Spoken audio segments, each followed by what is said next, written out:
धुंध में ढकी त्रिकुटा पहाड़ियां, मंदिर की घंटियों की आवाज हवा में गूंजती है। आवाज गूंजती है। जब भक्त का विश्वास सच्चा हो तो मां खुद उस तक रास्ता बना देती है। अर्जुन, दिल्ली का एक साधारण युवा, जिंदगी की दौड़ में थक चुका था। रोज की नौकरी, तनाव और टूटते सपनों के बीच वो हर रात मां से कहता, मां, मुझे बस एक रास्ता दिखा दो। एक दिन नींद से पहले अर्जुन ने सपने में एक आवाज सुनी, चल बेटा, कटरा आ। अगले ही सुबह वो बस पकड़ लेता है जम्मू की तरफ। रास्ते भर बारिश, ठंड और थकान, पर दिल में एक शक्ति थी जो कह रही थी, मैं साथ हूं। रात के 3 बजे, जब हर तरफ सन्नाटा था, अर्जुन ने महसूस किया कि कोई उसके साथ चल रहा है। पीछे मुड़कर देखा, कोई न था। हवा में घुंघरू की हल्की झंकार थी। जय माता दी। वो चलता गया। हर कदम के साथ थकान घटती गई। मंदिर के बाहर लंबी लाइन थी, पर अर्जुन के सामने एक बूढ़ी औरत आ गई। उसने मुस्कुराकर कहा, बेटा, मां बुलाती हैं, जाओ सीधे अंदर। पंडित भी कुछ न बोला। वो गया और जैसे ही गुफा में घुसा, घंटी अपने आप बज उठी। दर्शन के समय अर्जुन की आंखों से आंसू बह गए। उसने कहा, मां, अब मेरे जीवन का मकसद क्या है? उसी क्षण एक प्रकाश की लहर फैली और भीड़ में वो बूढ़ी औरत कहीं गायब थी। पीछे दीवार पर सिर्फ एक फूल था, गेंदे का। घर लौटकर अर्जुन ने अपना जीवन बदल दिया। अब वो हर सप्ताह गरीबों को खाना खिलाता था, क्योंकि उसे असली दर्शन समझ आ गया था। मां केवल गुफा में नहीं, हर भूखे चेहरे में रहती हैं।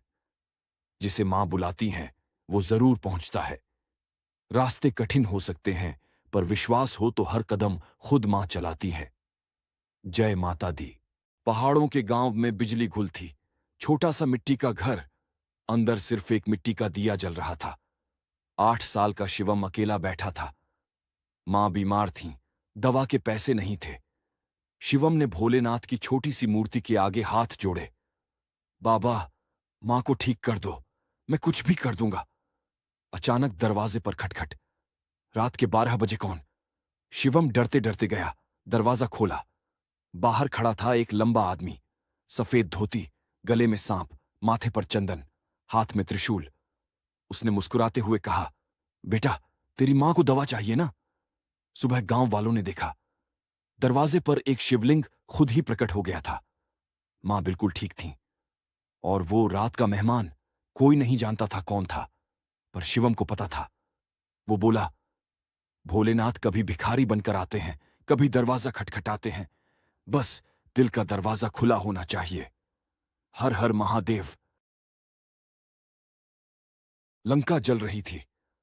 हनुमान जी की पूंछ में आग, चारों तरफ अफरा तफरी। अचानक एक छोटी सी बच्ची रोते हुए दौड़ी आई। सब डर के मारे भाग रहे थे, पर वो हनुमान जी के पास पहुंची। हाथ में एक साधारण रेशमी धागा था। बोली, वीर जी, मेरे पापा समुद्र में डूब गए। मैंने सुना आप सबसे ताकतवर हो। राखी बांध लो ना, मेरे भैया बन जाओ। हनुमान जी रुक गए। पूंछ की आग भी शांत हो गई।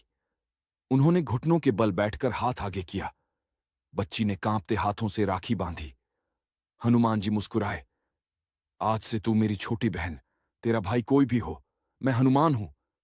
तभी रावण का रथ आया। रावण चिल्लाया, हनुमान, लंका जला रहा है। हनुमान जी ने शांत स्वर में कहा, महाराज, आज राखी का त्योहार है, बहन का वचन है, आज कोई युद्ध नहीं। कल सुबह आ जाना, तब देख लेंगे। रावण भी स्तब्ध रह गया। पूरे लंका में खबर फैल गई। हनुमान जी ने राखी के लिए युद्ध रोक दिया। अगली सुबह लंका जलकर राख हो चुकी थी, पर उस बच्ची का घर अकेला सुरक्षित था, क्योंकि हनुमान जी ने वचन दिया था।